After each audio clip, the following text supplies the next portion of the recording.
Don't cross a picket line, man. Don't cross a picket line, people. Come on, basic lessons here in labor solidarity. Don't cross a picket line. No matter what hotel you work at, we're always here for each other. We're Local 26, but we're Unite here, Local 26. And today you can see that we're more united than ever against these corporations. Compared to Hollywood, these video game companies have actually been even more aggressive in their use of AI to push these actors out of the cost equation completely by trying to build up this library of voices, moves, of the likeness of these actors. We tried to find a way to get something that was like meaningful, that had a lot of power, that had action points, and would pass. And we did. And we did. And then I saw a guy with the Confederate flag tattooed on his back. He had his shirt off and he had some kind of German. I can't read German, so I don't know what the German writing was above it. He probably doesn't know either. Hey, you're listening to the Labor Radio Podcast, weekly produced by the Labor Radio Podcast Network, laborradionetwork.org. I'm Chris Garlock. On today's show, We Rise Fightings, Rick and Bryan take a look at the Unite Here hotel workers' strike.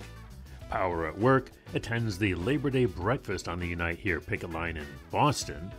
On the Line visits with SAG-AFTRA video game workers who are out on strike. Labor Johns Sam and Gabe talk with two organizers behind Green for Falasteen, a coalition of AFSCME members and staffers organizing for an immediate ceasefire in Gaza. And in our final segment, the Labor Vision Michigan podcast is back. That is all ahead on this week's edition of the Labor Radio Podcast Weekly, and as usual, we will start off with Harold's Shows You Should Know.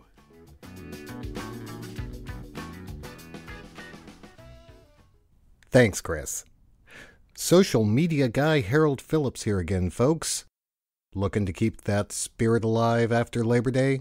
Maybe you're trying to dodge all the latest post-Kamala Trump debate news, or what the heck? Maybe you've just got a long trip ahead and you want to listen to something else? Besides what's on that Spotify playlist you've listened to 500 times. Either way, here's some shows you should know for September 11th, 2024. April Matson, manager of the pit stop at the legendary Ransomville Speedway, discusses her job, why food is such an important part of the Speedway experience, flat dogs, and more on the Library of Congress's America Works. Tilda and Jordan discuss Disrupt Land Forces, Virgin Airlines, the Utes, and of course play some fantastic music on Slacker Radio. J-Doc and Krause talk with attendees at the Tri-State Labor Day Parade on The Labor Show. Joe and Dan share stories about a Labor Day protest at Tesla and Fremont, Teamsters fighting against the heat, workers' rights legislation in California, and more on Working Voices.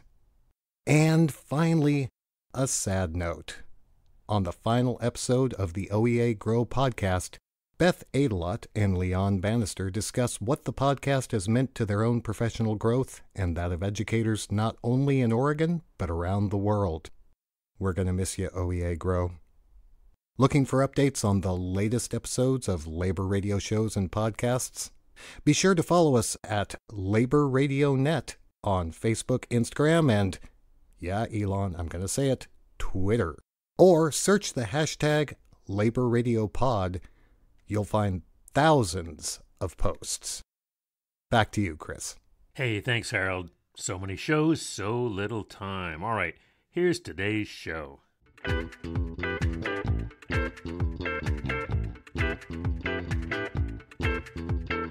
All right, welcome back to another edition of We Rise Fighting Labor Podcast. We bring you today's labor news, history, and analysis from the U.S. and around the world. As always, I'm Rick Urrutia, here with my co-host, Bryan Pfeiffer. What's up, everyone? All right, we're happy to report here that our friends, fellow workers at Unite Here Union, representing workers in a variety of industries, mostly in hotels, struck on September 2nd, Labor Day, 10,000 workers nationwide. They put out a press release, the union, Unite Here, that briefly says Labor Day saw 10,000 workers on strike after hotel workers walked off the job at 25 hotels in 9 cities: Baltimore, Boston, Greenwich, Honolulu, Kauai, San Diego, San Francisco, San Jose, and Seattle. After months of unresolved negotiations, the limited duration strikes lasted 1 to 3 days in each city. Strikes have also been authorized and could begin at any time in Baltimore, New Haven, Oakland, and Providence. And some of that's a bit dated, listeners. So for most up-to-date information, check out, again, the unitehere.org website and Facebook page as well, Unite Here. And the workers are striking over wages, workloads, and COVID-era cuts at these 25 hotels. And we are asking listeners and your friends and fellow workers in particular, and family members, don't eat, sleep, or meet at any hotel that is on strike or where workers have been on strike until they secure a new contract. So again, don't eat, sleep, or meet at any hotel that is on strike or where workers have been on strike until they secure a contract. The workers really appreciate fellow union members and workers generally if you join their picket lines and spread the word about what's going on to get those picket lines set up. The hotel owners are filthy rich because they have exploited workers for too long. And we here, of course, at We Rise Fighting support these strikes and wish our fellow workers well. All right, Rick. Yeah, no doubt, man. Don't cross a picket line, man. Don't cross a picket line, people. Come on, basic lessons here in labor solidarity. Don't cross a picket line. Not going to get into it, but there are people who, right before jumping on this recording, were kind of disappointing and breaking my heart and Brian's heart as far as who has crossed picket lines. Famous celebrities, unfortunately, do that. But yeah, no, lesson number 1, if you're working class, you do not cross a picket line. Hello. All right, go ahead and subscribe. Solidarity and love to all. Have a good night, everyone. Take care.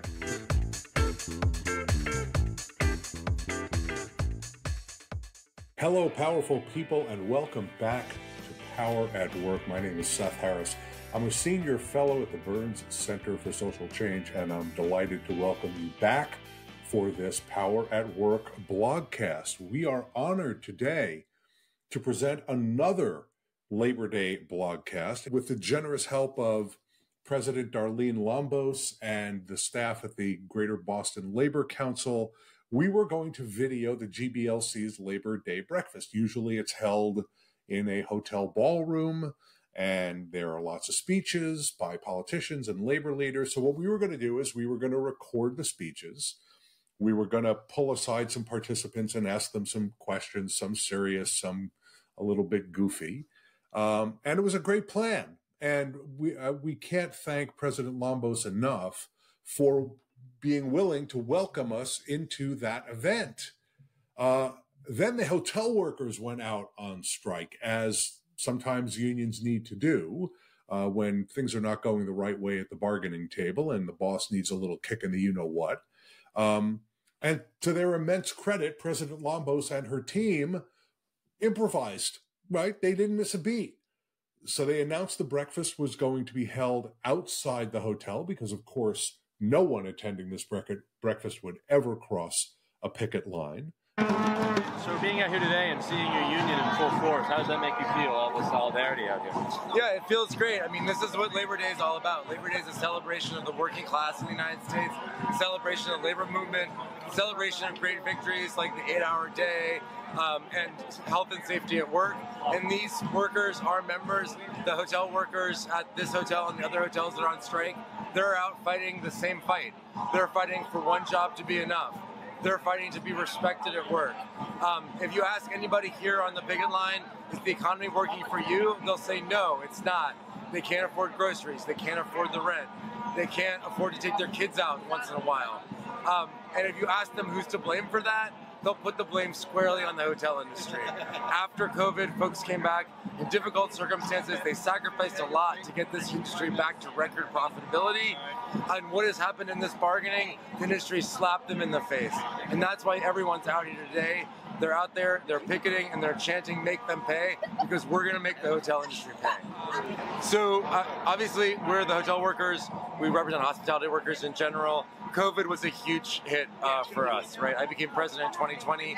We lost 95% of our workers to layoff in 2020.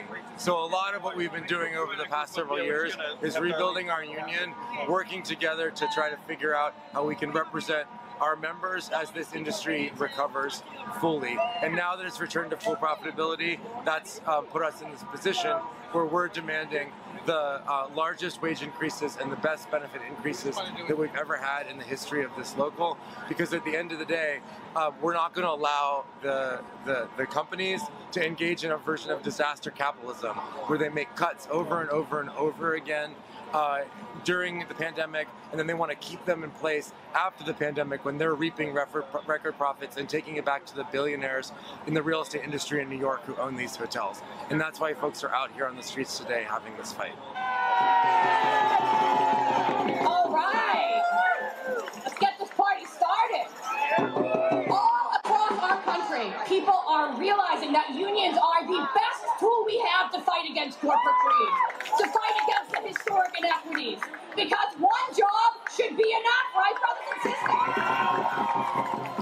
No matter what union you come from, no matter what you do for work, whether you're in a union or not, we all agree on some basic stuff. It's family-sustaining wages, it's health care, it's retirement security, it's dignity on the job, it's health, it's training.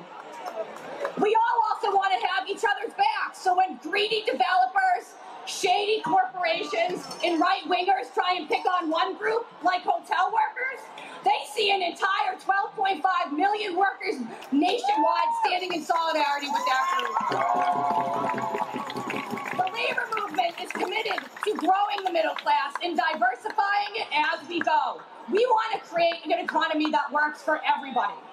A lot of these hotels are banking on us being divided, but we're showing them different. So we're members of the Hilton Logan, but we're here to support our fellow workers. No matter what hotel you work at, we're always here for each other. We're Local 26, but we're Unite here, Local 26. And today you can see that we're more united than ever against these corporations. Thank you again for joining us, for staying until the very end. We will see you again on Power at Work very soon. All labor has dignity.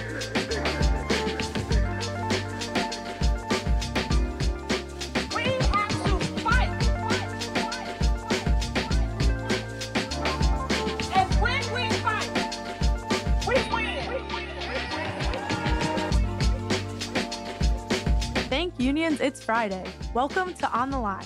I'm Maddie. And I'm Jeff. And we're a project to highlight a real people's history and class struggle perspective of what's happening on the ground in workplaces across the U.S. Next up for our second strike, the SAG-AFTRA video game workers have been on strike against the largest video game companies, including Disney, after 18-month-long contract negotiations for 2,500 workers have just broken down over the use of artificial intelligence. So this, really kind of echoes actually SAG-AFTRA's fight in the summer of 2023 when they were negotiating contracts with the major studios and struck alongside WGA for the first time in over 50 years, where, again, one of the major issues was the use of artificial intelligence to capture the likeness of these actors, usually without their consent, to then essentially take their work and replace those actors completely by making them irrelevant through the use of AI to sort of reproduce their performance, especially, starting with simple things, but with the idea that they could eventually completely replace these actors. So for video game companies, most of these workers are usually doing voice work or stunt work. that makes a video game happen, that makes the whole thing fun and enjoyable for any of the people who are playing. And this is a massive, massive industry.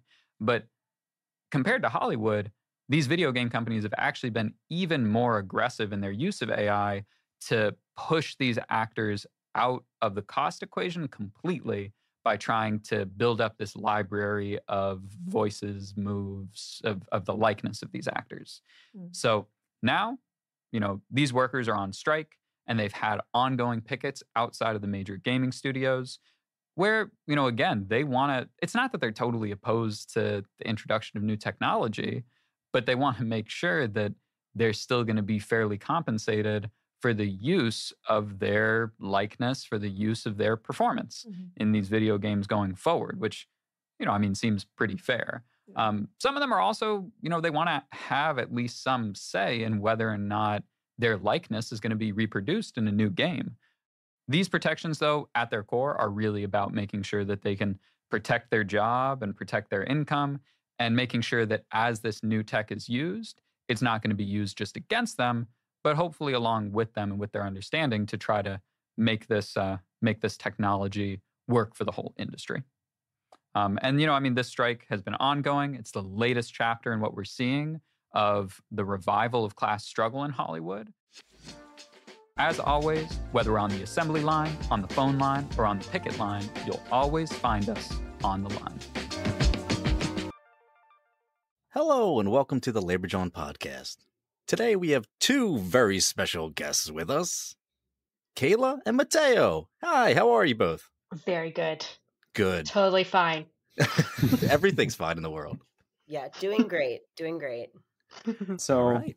Let's go. Kayla and Mateo, if you two can introduce yourselves and explain what unions you belong to. Yeah. I guess I'll jump in first. My name is Kayla Hoskinson. I am a member of DC 47 Local 2187. That is the municipal union in Philadelphia. Yeah. And that's AFSCME, right? Yes, AFSCME. Mm-hmm. I'm Mateo. I am also part of AFSCME DC 47 Local 397. I work at the Penn Museum. That is part of the University of Pennsylvania. 397 is the Cultural Workers Union. Awesome. So cut from 2021 to 2023, a bunch of rank and file workers across different locals in DC 47 realized that we needed to engage in ceasefire work. And it was around the time where the USPS had, their union had released a ceasefire resolution. So we were tying it to some major things that we were seeing in the labor world.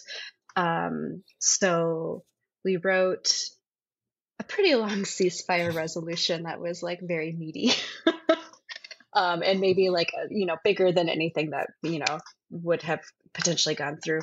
But we had about 20 workers engage in writing, editing, commenting, and putting together a ceasefire resolution that we kind of all agreed with and knew that we wanted to see in the world. We submitted that to our union, but we knew that if it was just oh, hey, here's a thing, can you do it? It would be easy to write off. And so we engaged in actually organizing across all of our shops in multiple departments, getting people to sign on to support the ceasefire resolution that we wrote. And so that was just under 100 signatures. It doesn't feel like a lot, but I think it's a pretty big deal that we had so much support. And we had it across my union, local, across Mateo's, and 4 others. So we sent it to DC 47 leadership. Neither Mateo or I are on the executive board, and we're not delegates. So during the meeting, there was a surprise call, and no one really expected it. There wasn't time to intervene. It just happened. The ceasefire resolution would be discussed, but it would go to a special committee, and that would be decided by leadership. And So then there were two main co-authors kind of spearheading this. That's myself and Matteo mentioned Greg. So we kind of wanted us both to be on that committee. It was like it was a whole thing, and ultimately it was me. And then Matteo, you were on the committee. And there were a number of other folks who were selected to be on that special committee to discuss a ceasefire resolution. So then we ended up doing a full rewrite of our resolution to kind of meet, not in the middle, I'd say like 3/4. As, you know, something that doesn't immediately start with like, everyone who engaged in the process of writing the resolution knew that we did not want to start with October 7th. Yeah. Like that wasn't the end all be all.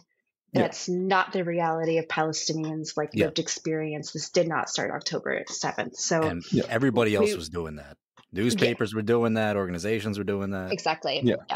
So we wanted to avoid that. So we just like rewrote to one, recognize some of the issues that were clearly like giving people like the heebie-jeebies, but make sure that the resolution that we ended up with still had teeth. Yeah. And we didn't want something that effectively said nothing. We didn't want something that just like passed and did nothing and got nowhere and wasn't publicized. So we wrote this alternative version. So we retold that, and that ended up being the document that we worked from the committee itself. We really wanted to include in it where our tax dollars go. I think that's really important especially for all workers, for everyone. We pay taxes. We know we can see where our tax dollars go. We can see where they don't go. Yeah. So that piece thankfully made it in, but you know, a whereas section that we wrote about like stocks and weapons, that didn't make it into the ultimate draft, but we tried to find a way to get something that was like meaningful, that had a lot of power, that had action points, and would pass. And we did. And we did. That's awesome. Yeah. I just want to say thank you to both of you. This has been fantastic, and it's been a pleasure talking with you. Yeah. Thank you guys so much. This has been a blast.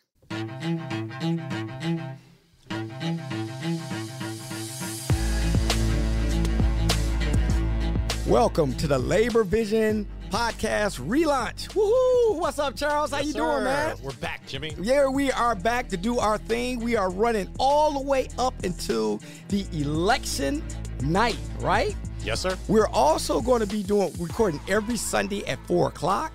And I don't know, we may even try to do some live shows. I don't know. We haven't really decided. But we're going to be trying to do something.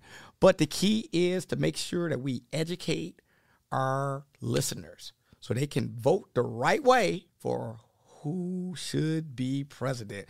Charles, do you want to answer that question? Who do you think should be president? Well, I mean, in my opinion, I think Kamala Harris should be president with Tim Walz as the vice president. I think they're clearly the ticket that supports workers. I think that the proof of the pudding is in the eating. And if you look at the legislation that was passed under the Biden administration, the executive orders, the NLRB appointments, that clearly they were the pro-labor party. I mean, it's not even close. I'm going to have to agree with you. I really am. Well, you know, Charles, and one of the reasons why we are launching Labor Vision, I'm getting ready to call it a different name. This has just been a crazy week. I was in Pennsylvania, and I'm going to tell you something. I saw a ton of Trump signs. I saw so many, I was frightening. I remember you called me about it. Yeah, I did. I called you. I saw the Trump signs. I was at Corvettes at Carlisle, and a guy pulls up with his yellow Corvette, and he had Trump on the side of it. And what was really cool about the crowd there, everybody was like just into the cars, and you know, it was just, this is what we have in common. Everything else is behind. You should have saw people rolling their eyes like, oh, geez, are you kidding me? I mean, that was a really good thing. And then I saw a guy with the Confederate flag tattooed on his back. He had his shirt off, and he had some kind of German. I can't read German, so I don't know what the German writing was above it. He probably doesn't know either. It was kind of funny, but and the people, again, was looking like, oh, man, are you kidding me? And it was just cool that nobody talked politics. It was like we just kind of missed over one thing, that car. And I think this is what the country needs right now is we got to get out of this tribal stuff that we're going with the senators and the Congress people and all of our representatives. They shouldn't just be on one side or the other. We should not be deciding a vote before they vote. You remember Biden even said that. They used to cross the aisle all the time. I give a little, you give a little. This is how our democracy works. And I think right now, with this Trump era, it's kind of trying to lean it towards this tribalism, I guess. I don't even know if that's a word, but yeah. It's pretty crazy how much things have changed just in really recent years. If you look back at goodness, Obama's first election, like ran against John McCain, and that was the leader of the Republican Party. Yeah. And now he's considered a rhino, right? He's a Republican in name only. He gets bashed all the time. Then you had Mitt Romney that ran, and now he is also a rhino. He gets trashed all the time. That party moved really quickly in an authoritarian kind of way, and that's extremely scary for a student of history to see that those kind of things have happened before, and it did not end well. So I'm really hopeful. I hope that when this election happens, that the outcome will be what we want it to be, and that politics will go back to more how it was previously, where we could disagree without being disagreeable. When they would have those debates, the two nominees would come out and they would shake hands and they would speak to each other and they would jest. And sometimes they would say things that weren't so nice to one another. But overall, they weren't calling each other horrible, evil, wicked people the entire time. Right. They weren't saying the country is a piece of crap and it's garbage and it's falling apart, and if you don't vote for me, the world is going to end. Right. No, John McCain specifically said to a woman that said, I don't want to vote for Obama to be in there because he's like a terrorist or a Muslim. And John McCain stopped and he was like, no, you're wrong. He's not. He's a good man, and I know it, and we have different opinions, but you'd be in good hands, in his hands as well. Where's that? Jimmy, what a pleasure. Hey, man. See ya. Relaunch. We did it. Always so great when a radio show or a podcast that's been on hiatus comes back online. Well, folks, that is going to do it for this week's edition of the Labor Radio Podcast Weekly. Like I say every week, what you hear here is just a small sample of the programs that are aired every week on more than 200 labor radio and podcast shows. They are all part of the Labor Radio Podcast Network, shows that focus on working people's issues and concerns. We have links to all the network shows, laborradionetwork.org. You can also find them. Use the hashtag LaborRadioPod on Twitter, Facebook, and Instagram. And remember, you too can be part of the network. You don't even need a microphone. Labor Radio Podcast Network t-shirts are available. They're union made. You'll find them in all sizes and 2 colors at laborradionetwork.org. This podcast recorded under a SAG-AFTRA collective bargaining agreement. The Labor Radio Podcast Weekly, edited this week by Patrick Dixon. I produced the show. Our social media guru, always and forever, Mr. Harold Phillips. For the Labor Radio Podcast Weekly, this has been Chris Garlock. Stay active and stay tuned to your local Labor Radio Podcast show, and we will see you all next week.